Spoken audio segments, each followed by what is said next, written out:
So next we will study the biological nitrogen fixation. Nitrogen fixation क्या आता है? We have already studied कि जो एटमॉस्फेरिक नाइट्रोजन है, एटमॉस्फेरिक डाई नाइट्रोजन, उसको ब्रेक करके या उसको फिक्स करके इनऑर्गेनिक फॉर्म्स में चेंज करना. तो पर्टिकुलरली बायोलॉजिकल नाइट्रोजन फिक्सेशन में, ये हम पहले भी पढ़ चुके हैं, N2 जो होती है वो अमोनिया में चेंज होती है.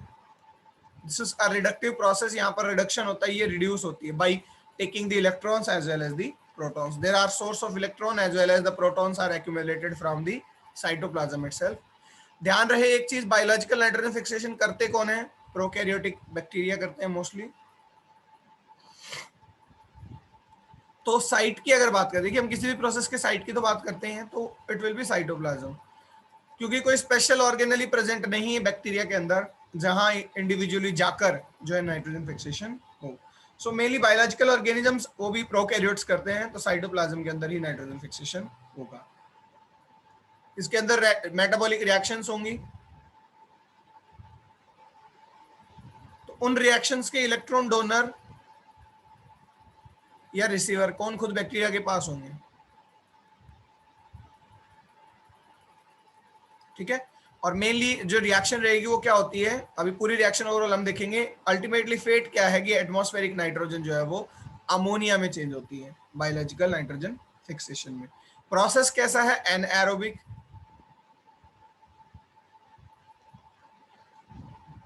The fixation of dinitrogen into ammonia, that is BNF, biological nitrogen fixation. It is a reductive process as well as it is anaerobic process. यहाँ ऑक्सीजन एब्सेंस होती है इस प्रोसेस में. ठीक है. तो प्रोकैरियोट जो होते हैं अपने आप मेंटेन कर लेते हैं एनाएरोबिटी. Prokaryotes maintain the anaerobic condition. करने वाले ऑर्गेनिज्म जो होते हैं वो एरोबिक भी हो सकते हैं एज वेल एज एनाएरोबिक भी. ठीक है. ऑर्गेनिजम्स में एरोबिक और anaerobic, but process will always be anaerobic. और खुद अपने लिए कंडीशंस क्रिएट कर लेते हैं अलग अलग माइक्रो ऑर्गेनिजम्स. जब हम सिम्बायोटिक पढ़ेंगे तो वहां पढ़ेंगे लैग हीमोग्लोबिन एक पिगमेंट होता है जो ऑक्सीजन स्ट्रेंजर है, जो एनाएरोबिक कंडीशंस को मेंटेन रखता है. Most important thing for the biological nitrogen fixation is the nitrogenase enzyme.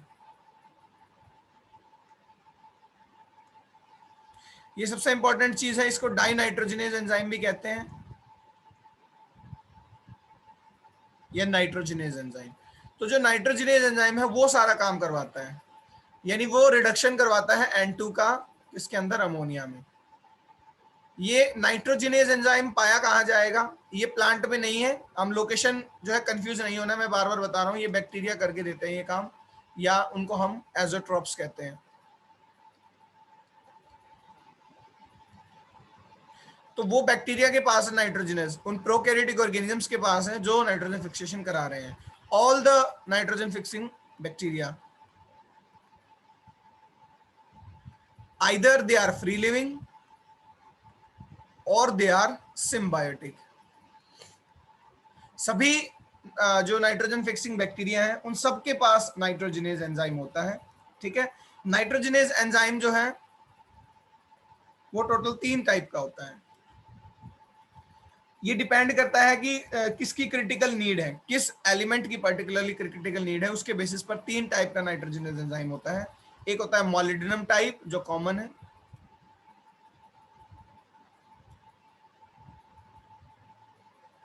ठीक है. एक होता है वेनेडियम टाइप.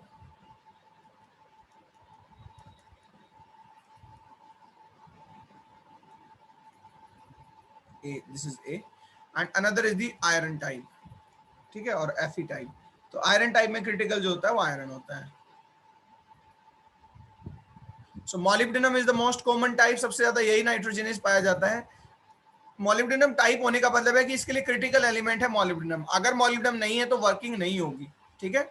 अगर वेनेडियम नहीं है तो नाइट्रोजिनेज की वर्किंग नहीं होगी वी टाइप में. और Fe टाइप में आयरन का होना बहुत ज्यादा जरूरी है.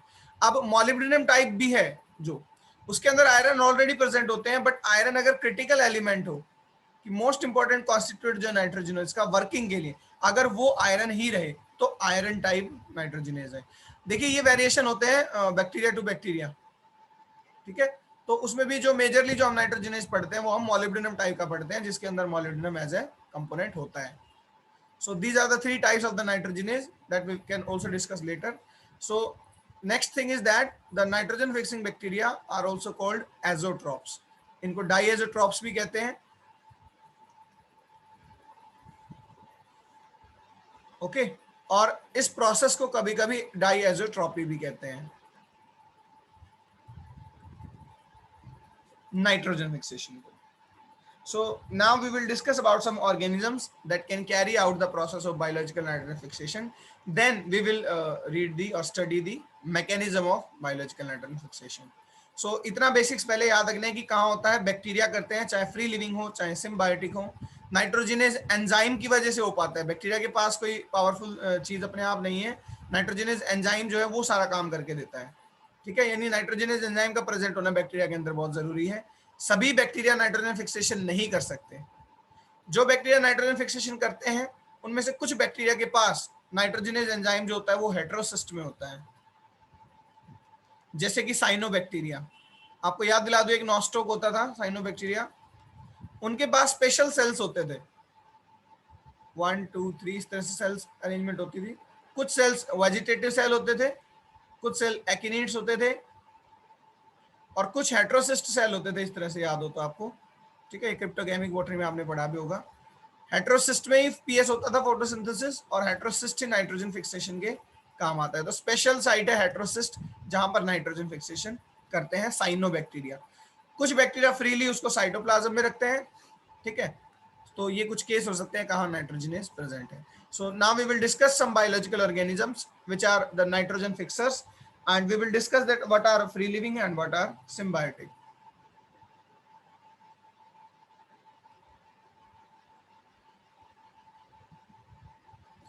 कुछ ऑर्गेनिजम्स होते हैं जो फ्री लिविंग रहकर, और मेजर क्लास है ये नाइट्रोजन फिक्सर्स की. Almost all microorganisms which fix the nitrogen are prokaryotes. Rarely कोई यूकैरियोटिक ऑर्गेनिज्म भी जो है कर सकता है नाइट्रोजन फिक्सेशन, बट वो कहीं ना कहीं एसोसिएशन में ही रहते हैं. ठीक है, जैसे प्लांट की जड़ें होती हैं खुद जो माइक्रोराइजा को फॉर्म करती हैं. Otherwise prokaryotic micro organism nitrogen fixer होते हैं. फ्री लिविंग होते हैं, मेजर क्लास है, या सिम्बायोटिक भी हो सकते हैं, माइनर क्लास है. यानी ज्यादा जो नाइट्रोजन फिक्सर है वो फ्री लिविंग है. ठीक है, फ्री लिविंग में सबसे कॉमन एग्जांपल है एज़ोटोबैक्टर.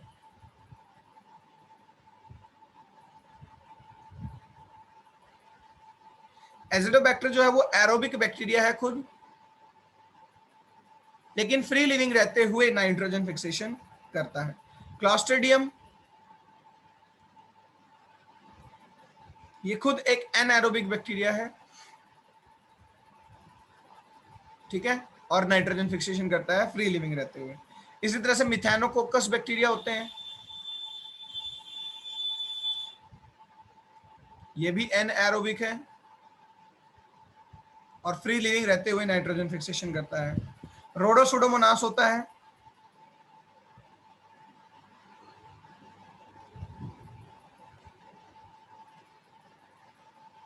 ये एन ऑक्सीजेनिक फोटोसिंथेटिक बैक्टीरिया है, ठीक है, और एरोबिक है. तो ये भी फ्री लिविंग रहते हुए नाइट्रोजन फिक्सेशन करता है. एजोस्पाइरुलम एक और इंपॉर्टेंट, एजोस्पाइरुलम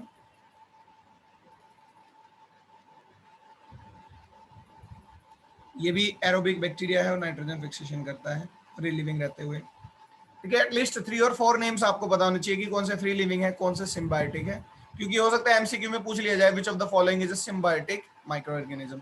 जनरली सिम्बायोटिक ज्यादा पूछे जाते हैं, बट क्योंकि दोनों में डिफरेंशिएटेड होंगे तो आप कोई भी बता सकते हैं. उसके अलावा थियोबैसिलस,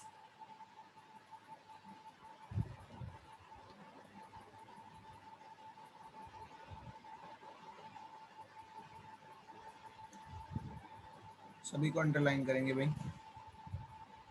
ओके, थियोबैसिलस भी एरोबिक बैक्टीरिया है. ठीक है, कुछ माइक्रो ऑर्गेनिज्म ऐसे हैं जो सिम्बायोटिकली भी कर सकते हैं और फ्री लिविंग भी कर सकते हैं. ठीक है, जैसे स्पाइरुलिना और नॉस्टॉक.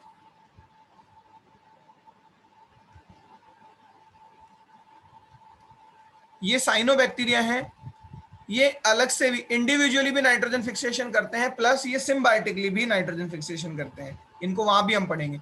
तो कंफ्यूजन नहीं है भाई, नॉस्टॉक अगर इंडिविजुअली रह रहा है तो कर सकता है नाइट्रोजन फिक्सेशन, हो सकता है नाइट्रोजन किसी नॉस्टॉक किसी ऑर्गेनिज्म के साथ एसोसिएशन में रह रहा हो, तो वहां भी नाइट्रोजन फिक्सेशन वो करके दे सकता है। इसके अलावा ट्राइकोडेस्मियम,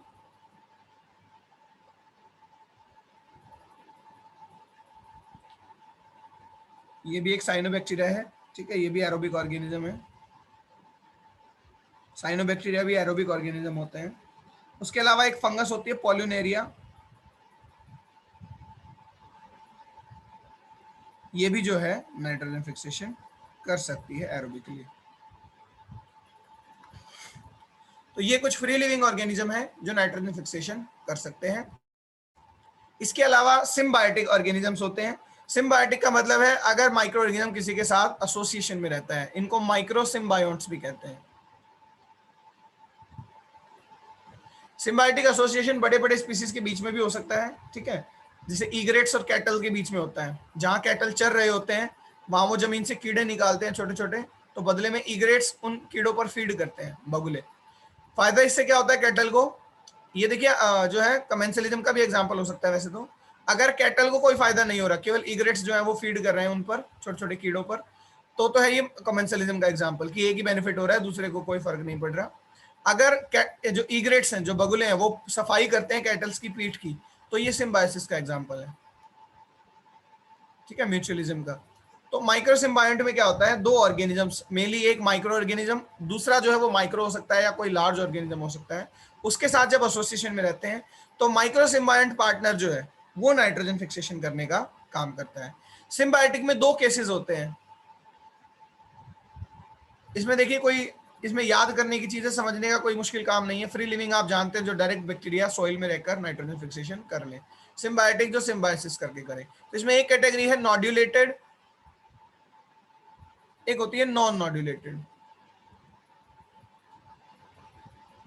वो माइक्रो ऑर्गेनिज्म जो किसी प्लांट के साथ या किसी भी डिवीजन के प्लांट के साथ किसी दूसरे बैक्टीरिया के साथ एसोसिएशन में है, उसके अंदर अगर वो नॉड्यूल्स बनाए, मेनली प्लांट की बात करते हैं कि किसी प्लांट के साथ एसोसिएशन में है, तो अगर उसके अंदर उसके रूट में, स्टेम में या कहीं भी, मान लीजिए नॉर्मल रूट थी, उसमें अगर नॉड्यूल्स बनाई जाए, गांठें जिनको कहें हम मेनली, ट्यूमर टाइप,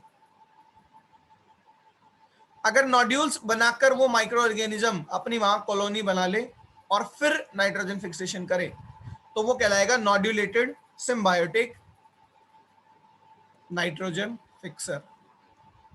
और अगर नोड्यूल्स ना बनाए, यानी ये गांठें ना बनाए, सिंपली एसोसिएशन में रहे, तो वो कहलाएगा नॉन नोड्यूलेटेड सिम्बायोटिक एसोसिएशन। तो नोड्यूलेटेड के कुछ एग्जांपल मैं बता देता हूं। सबसे इंपॉर्टेंट होता है राइजोबियम, ये बैक्टीरिया का नाम है, ध्यान रहे। राइजोबियम एक माइक्रोबायोन्ट है, माइक्रो सिम्बायोन्ट, जो एसोसिएशन में रहता है किसके साथ, लेग्यूम प्लांट्स के साथ। लेग्यूम प्लांट्स क्या होते हैं, एक फैमिली होती है फैबिएसी, ठीक है। ट्रेडिशनल नेम क्या होता है फैबिएसी का, बता सकता है कोई, जल्दी बताएं। तो लेग्यूम प्लांट होते हैं फैबिएसी फैमिली के मेंबर। लेग्यूम प्लांट्स के साथ एसोसिएशन में रहता है राइजोबियम बैक्टीरिया, और नोड्यूल बनाकर वहां पर, ये हम डिटेल में पढ़ेंगे इसको इंडिविजुअली, सिम्बायोटिक नाइट्रोजन फिक्सेशन में भी राइजोबियम वाले को, यानी लेग्यूम वाले को। राइजोबियम एक एज एग्जांपल याद रखें जो नोड्यूल्स बनाता है, सिम्बायोटिक एसोसिएशन में रहता है। फ्रैंकिया, फ्रैंकिया भी सेवरल प्लांट्स के साथ एसोसिएशन में रह सकता है और नोड्यूल बनाकर नाइट्रोजन फिक्सेशन करता है। और राइजोबियम देखिए एरोबिक नेचर का है वैसे तो, बट नाइट्रोजन फिक्सेशन जब करेगा तो एनएरोबिक कंडीशंस को मेंटेन करेंगे। एक बैक्टीरिया होता है स्पाइरुलम, ये भी नोड्यूल्स बनाता है सीरियल्स में, मेनली वो छोटे छोटे सीरियल्स, मतलब नोड्यूल्स बनते हैं, क्योंकि सीरियल्स की रूट जो होती है वो फाइबरस रूट होती हैं, साइज कम होता है as compare to dicot, legume जबकि डायकॉट है, ठीक है। और एक होता है सेसबेनिया, ये भी एक बैक्टीरिया है। इस बैक्टीरिया की खासियत ये है कि ये स्टेम में नोड्यूल्स बनाता है, बाकी सब रूट्स में बनाते हैं, ठीक है। तो ये स्टेम में बनाता है और ये भी मेनली लेग्यूम के में ही काम करता है। तो ये एक रेयर अकरेंस है बिकॉज स्टेम में नोड्यूल्स बनेंगे तो ये एटमॉस्फेयर के अंदर नाइट्रोजन फिक्सेशन करते हैं एक तरह से, यानी सॉइल में नहीं, क्योंकि स्टेम सॉइल में नहीं है तो ये अपर पार्ट में आकर नाइट्रोजन फिक्सेशन करते हैं। तो ये कुछ 4 बैक्टीरिया एटलीस्ट राइजोबियम याद रखे, फ्रैंकिया याद रखे, जो नॉड्यूलेटेड सिम्बायोटिक बैक्टीरिया है। नॉन नॉड्यूलेटेड में लाइकन्स हो सकते हैं। अब लाइकन में अलगल पार्टनर भी है, फंगल पार्टनर भी है। अलगल पार्टनर जो है वो साइनोबैक्टीरिया हो सकता है। तो साइनोबैक्टीरिया इंडिविजुअली भी कर सकते हैं, जैसे यहाँ पर हमने देखा था नॉस्टॉक, वेयर वाज दैट, यहाँ पर, और वो एसोसिएशन में रहकर भी कर सकते हैं।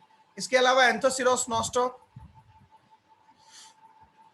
नॉस्टॉक एक माइक्रो ऑर्गेनिज्म है। ये जब एंथोसिरोस प्लांट के साथ रहता है तो भी नाइट्रोजन फिक्सेशन करता है। तो देखिए ये नोड्यूल नहीं बनाएगा लेकिन सिम्बायोसिस की तरह काम कर रहा है ना। तो वही नॉस्टॉक अकेले भी नाइट्रोजन फिक्सेशन कर सकता है और एंथोसिरोस के साथ भी। एंथोसिरोस एक प्लांट है, किस डिवीजन का है बता सकते हैं? देखिए एंथोसिरोस जो है वो एक ब्रायोफाइट होता है। एंथोसिरोटेल्स आपको याद दिला दूं, एक जंगर मैनियल्स होते थे, रिक्सिया, मार्केंसिया, एंथोसिरोटेल्स का एंथोसिरोस। फिर आपके मॉसेस आते थे जैसे स्फेगनम, फ्यूनेरिया।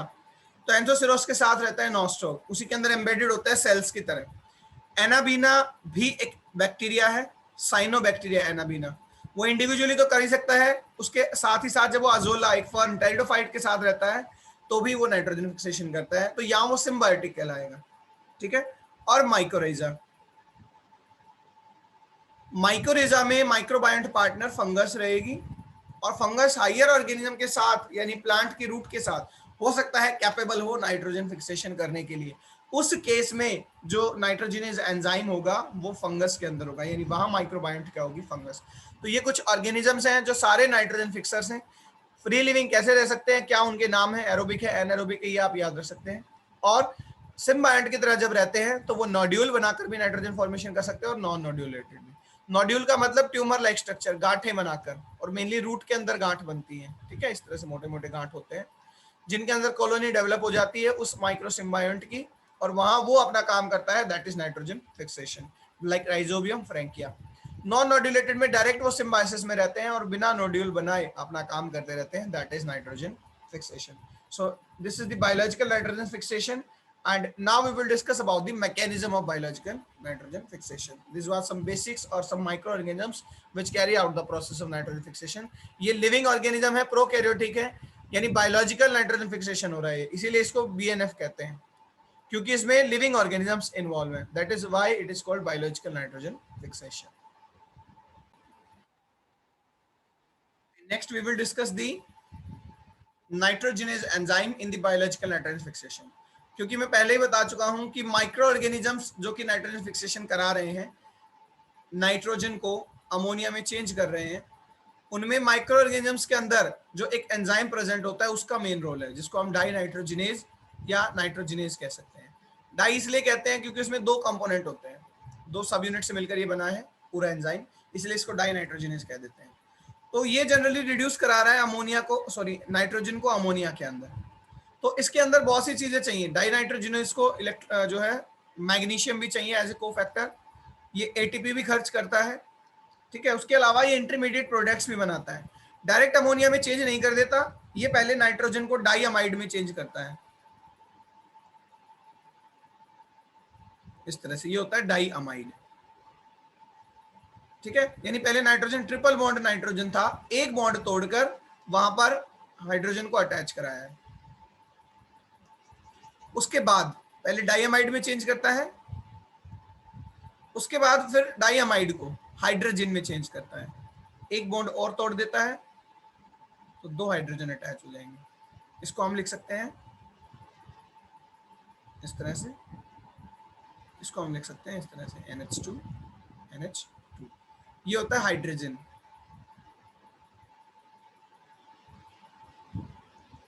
और फिर फाइनली अमोनिया में चेंज करता है NH3 NH3, लेकिन 2 मॉलिक्यूल्स अलग अलग, क्योंकि अमोनिया आपस में बाइंडेड नहीं है।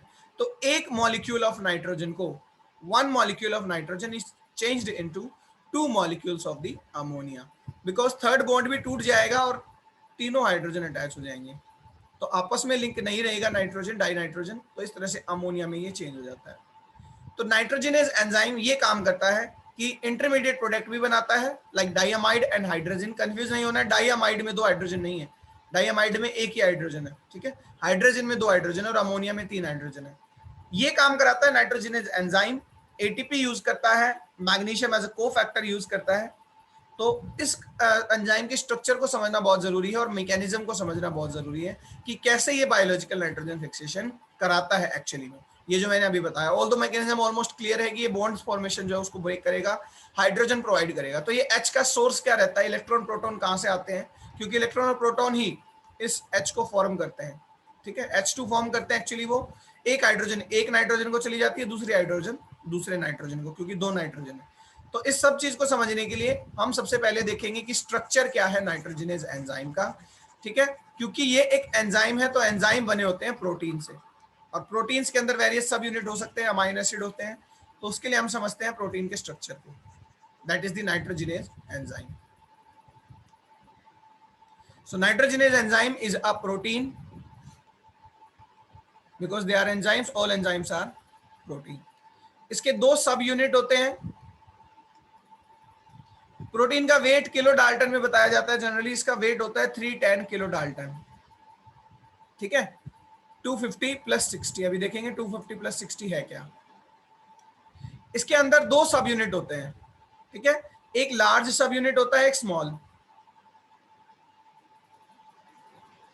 स्मॉल सब यूनिट को हम कहते हैं कंपोनेंट 1,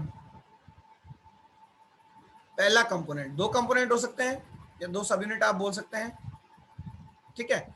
दूसरा होता है लार्ज कंपोनेंट, जिसको कंपोनेंट 2 कहा जाता है।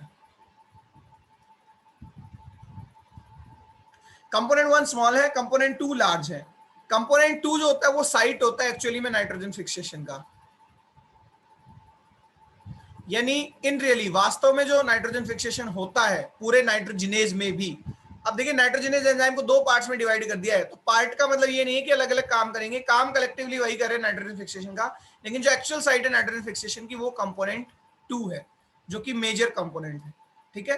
कंपोनेंट 2 का मॉलिक्यूलर वेट होता है 250 किलो डाल्टन, जबकि कंपोनेंट 1 का मॉलिक्यूलर वेट है 60 किलो डाल्टन। तो जाहिर सी बात है जो छोटा होगा उसी का वेट कम होगा।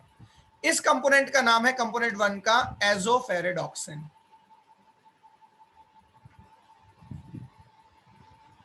ठीक है। इसमें मेनली आयरन होता है कंपोनेंट, और ये फेरेडॉक्सिन से इलेक्ट्रॉन्स को एक्सेप्ट करने का काम करता है। अभी हम देखेंगे फेरेडॉक्सिन क्या है। तो इस कंपोनेंट का नाम है एजोफेरेडॉक्सिन, और इसके अंदर होते हैं आयरन सल्फर सेंटर मेनली।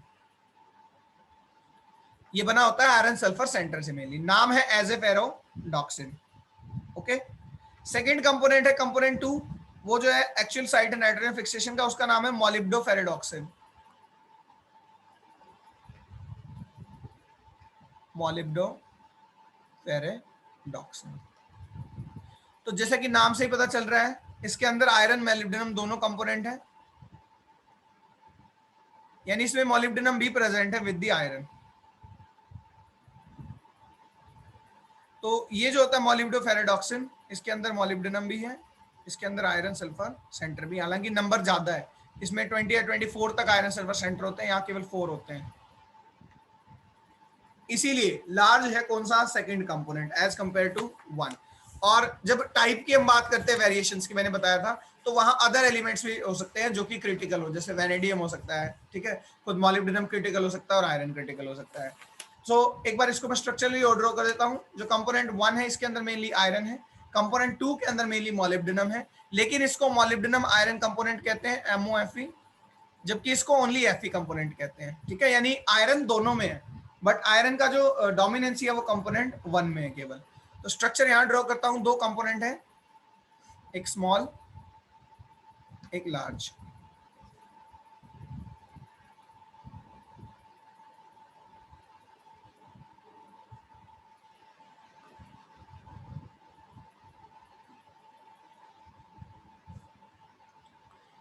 देखिए स्मॉल कंपोनेंट जो होता है वो टोटल 2 सब यूनिट से बना है, वो भी ये है कंपोनेंट 1 पूरा यहां तक, ये है कंपोनेंट 2, और ये पूरा क्या है, डाइनाइट्रोजनेज एंजाइम, ठीक है। कभी भी ये मत भूलिएगा कि नाइट्रोजिनेज एंजाइम कलेक्टिव एक वर्ड है, ये तो हम केवल स्ट्रक्चर पढ़ने के लिए उसको अलग अलग दिखा रहे हैं। ये कंपोनेंट 1 दिखाया है, ये कंपोनेंट 2 दिखाया है, इसके बीच में दिखाना था वेट।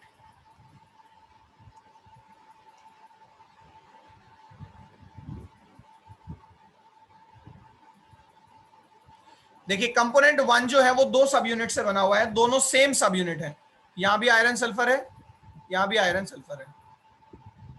ये 30 किलो डाल्टन का है, ये भी 30 किलो डाल्टन का है। तो कंपोनेंट 1 जो है वो होमो डायामर है तो डायामर लेकिन होमो।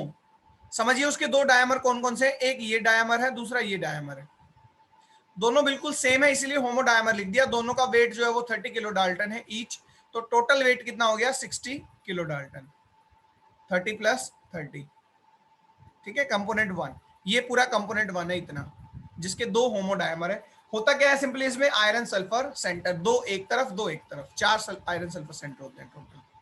तो कंपोनेंट 1 का स्ट्रक्चर बहुत बेसिक सा है। उसके बाद बात करते हैं कंपोनेंट 2 की, वो हेट्रोडायामर होता है। हेट्रोडायामर का मतलब है कि दो दो डायमर है लेकिन अलग अलग तरह के, तो अल्फा 2 बीटा 2 होता है। पॉलीपेप्टाइड चेन अल्फा है 2 नंबर है, बीटा 2 पॉलीपेप्टाइड चेन बीटा है उसके भी 2 नंबर है। तो अल्फा होती है छोटी, ये है अल्फा, ठीक है। और लार्ज सब यूनिट जो है इसकी भी, यानी 4 कंपोनेंट है इसमें, 1 2 3 और 4, 4 सब यूनिट है कंपोनेंट 2 की भी। तो 2 अल्फा है और 2 बीटा है, बीटा वाली लार्ज है, अल्फा वाली स्मॉल है। अल्फा बीटा क्या है भाई, alpha beta simply polypeptide chain है, ठीक है। क्योंकि ये प्रोटीन है, बार बार मैं बता रहा हूं आपको, प्रोटीन अमीनो एसिड से बने हैं, केवल एक अमीनो एसिड की चेन नहीं होती प्रोटीन में। एक चेन को तो पॉलीपेप्टाइड बोलते हैं या पेप्टाइड बोलते हैं, इसी तरह से फिर बहुत सारे पेप्टाइड होते हैं जो आपस में लिंक है डिफरेंट बॉन्ड्स के थ्रू, तब जाकर एक प्रोटीन बन पाता है। तो यहां तक आपने समझना है कि दो कंपोनेंट थे, एक छोटा कंपोनेंट आयरन कंपोनेंट जिसको बोलते हैं, दूसरा लार्ज कंपोनेंट जिसको मॉलिब्डेनम आयरन कंपोनेंट बोलते हैं। पहले में केवल आयरन सल्फर सेंटर है, दूसरे में मॉलिब्डेनम भी होता है, ठीक है। एक होमोडायमर है, 30 किलो डाल्टन ईच वेट है, तो 60 हो गया टोटल। यहां जो होता है टोटल वेट 250 किलो डाल्टन होता है चारों यूनिट्स का मिलाकर। और ये एक हेट्रोडायमर है। हेट्रोडायमर इसलिए है क्योंकि जो दो डायमर थे अल्फा और बीटा वो अलग अलग है। ऐसा होता है कि चारों अल्फा होते तो ये भी हम कहते हैं होमोटेट्रामर है, तब हम इसको हम होमोटेट्रामर कहते हैं। लेकिन यहाँ पर डायमर है क्योंकि अल्फा एक है बीटा दूसरा है, लेकिन अलग अलग है इसलिए हेट्रोडायमर। देखिए अल्फा यूनिट के अंदर क्या होता है, अल्फा यूनिट के अंदर मेनली होता है मॉलिब्डेनम, और बीटा यूनिट के अंदर आयरन सल्फर सेंटर। तो 12-12 आयरन सल्फर सेंटर होते हैं बीटा में, और अल्फा होता है सिंगल सिंगल किसके अंदर, आपका मेनली जो अल्फा कंपोनेंट है उसके अंदर मॉलिब्डेनम होता है, ठीक है। तो ये एक स्ट्रक्चर है, क्या यहां तक क्लियर है, जल्दी से बताइए। सो ओवरऑल देखिए 250 किलो डाल्टन वेट हुआ कंपोनेंट 2 का, 250 किलो डाल्टन, 60 इसका। तो पूरे एंजाइम का, पूरा एंजाइम में तो कंपोनेंट 1 भी और 2 भी, हमेशा याद रखिएगा नाइट्रोजनेज एंजाइम पूरा है, कंपोनेंट 1 प्लस कंपोनेंट 2। तो इसका वेट हुआ 310 किलो डाल्टन, 60 प्लस 250, लगभग 310 किलो डाल्टन का ये एंजाइम होता है। कंपोनेंट 1 के अंदर आयरन सल्फर सेंटर है, ठीक है, 4 आयरन सल्फर सेंटर है। कंपोनेंट 2 के अंदर 24 आयरन सल्फर सेंटर है, 12 ईच, हर एक यूनिट में 12-12 है। तो 24 ये मैंने लिखा भी था, iron sulphur centre, 12 in each polypeptide, और 12 इन ईच मतलब बीटा में केवल, ठीक है। अल्फा के अंदर क्या होता है, अल्फा के अंदर होता है मॉलिब्डेनम। तो आयरन सल्फर सेंटर कहाँ है, कंपोनेंट 2 में भी बीटा में, जबकि मॉलिब्डेनम कहाँ है, अल्फा के अंदर, ठीक है। तो ये एक स्ट्रक्चर होती है नाइट्रोजन एंजाइम की। इसको नाइट्रोजन फिक्सेशन स्टार्ट करने के लिए इलेक्ट्रॉन्स की जरूरत पड़ती है।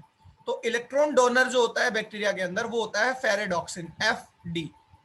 फेरेडॉक्सिन एक प्रोटीन है, मैं आपको बता दूं, ये प्रोटीन क्या करता है, रेडॉक्स रिएक्शंस कराता है। तो ये खुद भी रिड्यूस होता है और खुद ऑक्सीडाइज भी होता है। तो ये ऑक्सीडाइज होकर जब अपने इलेक्ट्रॉन्स लूज कर देता है तो वो आएंगे कंपोनेंट 1 के पास। कंपोनेंट 1 इलेक्ट्रॉन का कैरियर होता है, यानी कंपोनेंट 1 तो केवल इलेक्ट्रॉन्स को लेकर वापस छोड़ देता है, जबकि कंपोनेंट 2 जो है वो एक्चुअली साइट है नाइट्रोजन फिक्सेशन की। तो सारा काम कंपोनेंट 2 पर होगा मेनली, केवल इलेक्ट्रॉन्स का डोनेशन या कैरियर जो है वो कंपोनेंट 1 जो है वो काम करता है। तो ये हम वर्किंग में पढ़ेंगे। स्ट्रक्चर में एक चीज और बता देता हूं, दो तरह के जीन्स होते हैं, एक NIF जीन और एक फिक्स जीन। तो NIF जीन जो होते हैं वो नाइट्रोजिनेज को फॉर्म करते हैं, ठीक है, ट्रांसक्रिप्शन ट्रांसलेशन के थ्रू। NIF जीन जो होते हैं वो नाइट्रोजिनेज एंजाइम को बनाते हैं, और नाइट्रोजिनेज एंजाइम बनेगा तभी नाइट्रोजन फिक्सेशन होगा। तो इनका काम क्या है? Synthesis of nitrogenase. दूसरे जीन है फिक्स जीन, उनका भी काम बता देता हूं। वो एरोबिक बैक्टीरिया में एनएरोबिक कंडीशन क्रिएट करते हैं, यानी वो लैग हीमोग्लोबिन बनाते हैं। तो ये ऑक्सीजन स्क्वेंजर सिंथेसिस करते हैं, यानी एरोबिक बैक्टीरिया में एनएरोबिक कंडीशन मेंटेन करते हैं, जबकि निफ जीन नाइट्रोजिनेज को सिंथेसाइज करते हैं। तो ये था structure of nitrogenase. Next we will discuss the mechanism.